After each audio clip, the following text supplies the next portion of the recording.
শুভ জন্মদিন। জন্মদিন কার না ভালো লাগে? আর জন্মদিন যদি হয় উপহারে, উপহারে ভরপুর, তাহলে তো কথাই নেই। তো সেরকমই একটা মুহূর্ত আজকে শেয়ার করতে যাচ্ছি, যেখানে রয়েছে শুধু উপহার আর উপহার এবং হচ্ছে সারপ্রাইজ। সারপ্রাইজে ভরা এই জন্মদিনে ১ম এই চলছে হলো আশীর্বাদ পর্ব। আশীর্বাদ পর্ব শেষ হয়ে গেল। তো আপনারা দেখতে থাকুন। দেখতে, দেখতে আসলে ভালো লাগবে। এতটাই অস্বাভাবিক কিছু সারপ্রাইজ ছিল, যেটা আসলে খুবই মনের মতো এবং হচ্ছে যেটা আ অসম্ভব, যেটা চিন্তার বাইরে ছিল। আসলে সারপ্রাইজগুলা চিন্তার বাইরেই হয়। কিন্তু তারপরও যেটা হয়েছে সেটা আ একেবারেই চিন্তার বাইরে। তো এখন আ জোর করে আমি টাকা নিতে চাচ্ছিলাম না আমার বোনটার কাছ থেকে। তো জোর করে এই টাকাটা দিল। তো আসলে না নিয়ে আর পারা গেল না। তো বিভিন্ন ধরনের সারপ্রাইজগুলা ছিল। এখানে কিছু মজার ব্যাপার আসলে অপেক্ষা করছে। আমি ১ম এই বলতে চাচ্ছি না, যখন হবে তখন দেখেন পিছনের পর্দাটা টানাটানি চলতেছে। তো এখানেই কিছু একটা ঘটনা আছে, যেখানে আমি সরাসরি বলতে চাচ্ছি না। এই পর্দার বাইরে কি যেন একটা চলছে।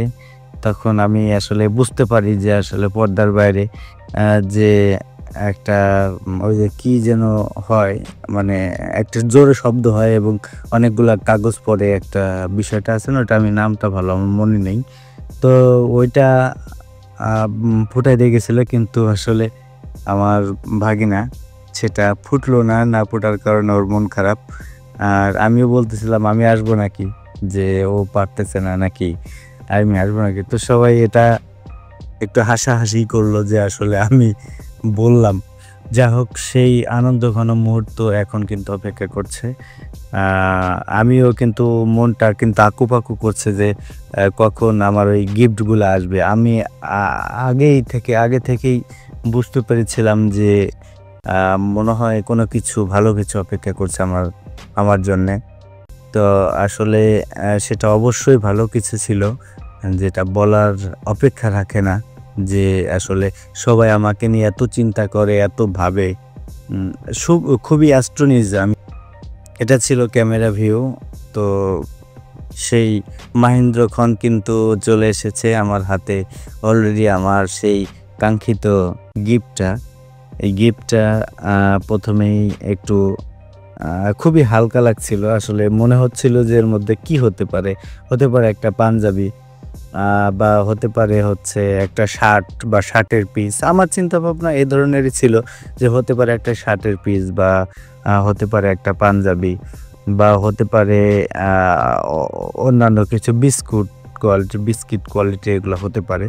তো সবকিছুই চিন্তা করছিলাম, কিন্তু আসলে এটার ওজন এবং হচ্ছে এই প্যাকেটটা দেখে কোনোভাবেই আন্দাজ করার মতো না যে এর মধ্যে কি? আর যে বিষয়টা আ ছিল এর মধ্যে, সেই বিষয়টা আসলেই ধরা-ছোঁয়ার বাইরে, মানুষের চিন্তার বাইরে আ হবে।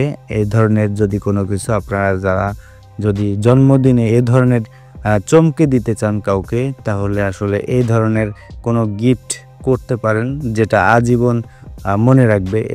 এই গিফটটা করেছিলেন আমাদের দুরান্ত এবং হচ্ছে নয়ন এবং হচ্ছে মিন্টু দা, এই ৩ জনে মিলে এই গিফটটা কিন্তু করেছে।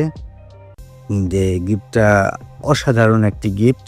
তো খোলা হয়ে গেছে। তখনও কিন্তু বুঝতে পারছিলাম না যে কি। ওটা খুললাম। খোলার পর যখন এটা ওঠানো হলো, কিন্তু আমরা বুঝতে পারছিলাম না যে আসলে আ এটা কি ধরনের কিছু হতে পারে।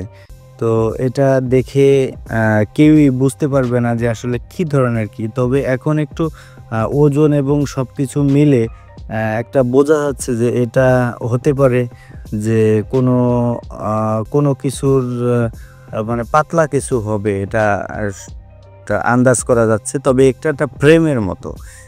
এটা বুঝতে পারা গেছে যে এটা একটি ফ্রেমের মতো। কিন্তু আসলে কি ধরনের ফ্রেম, কি এই বিষয়টা নিয়ে একটু আম আমরা শঙ্কিত ছিলাম।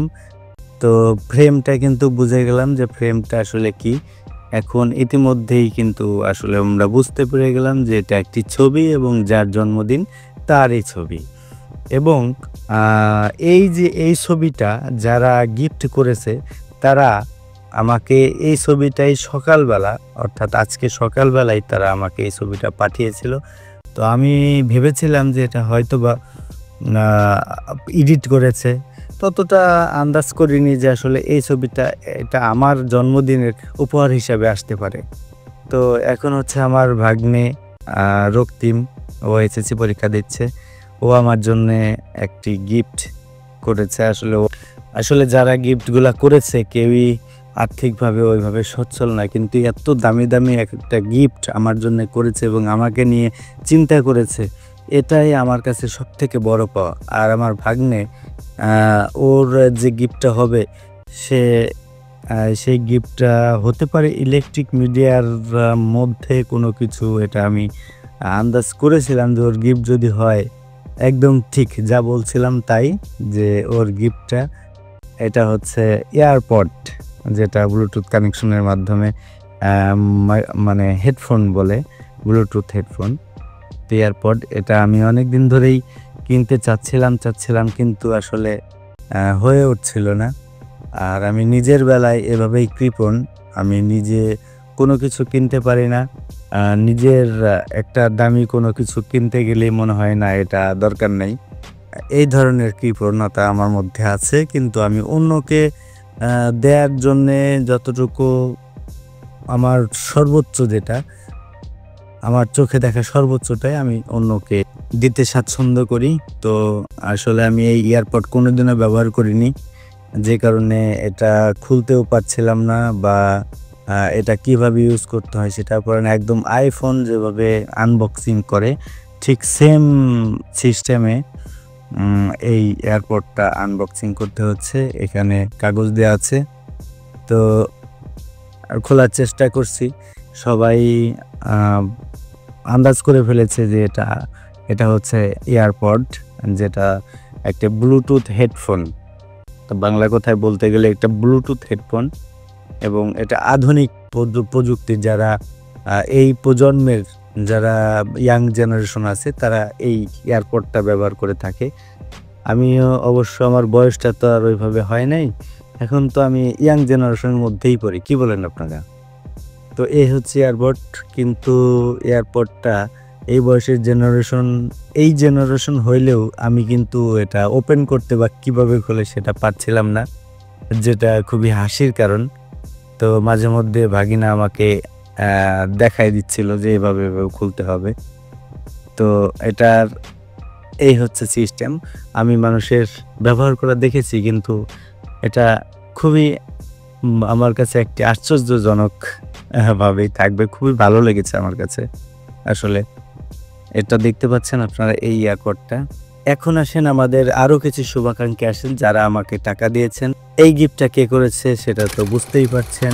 হ্যাঁ, একদমই সেটাই, সেই দিয়েছে আমাকে এই গিফটটা। সবাইকে ধন্যবাদ।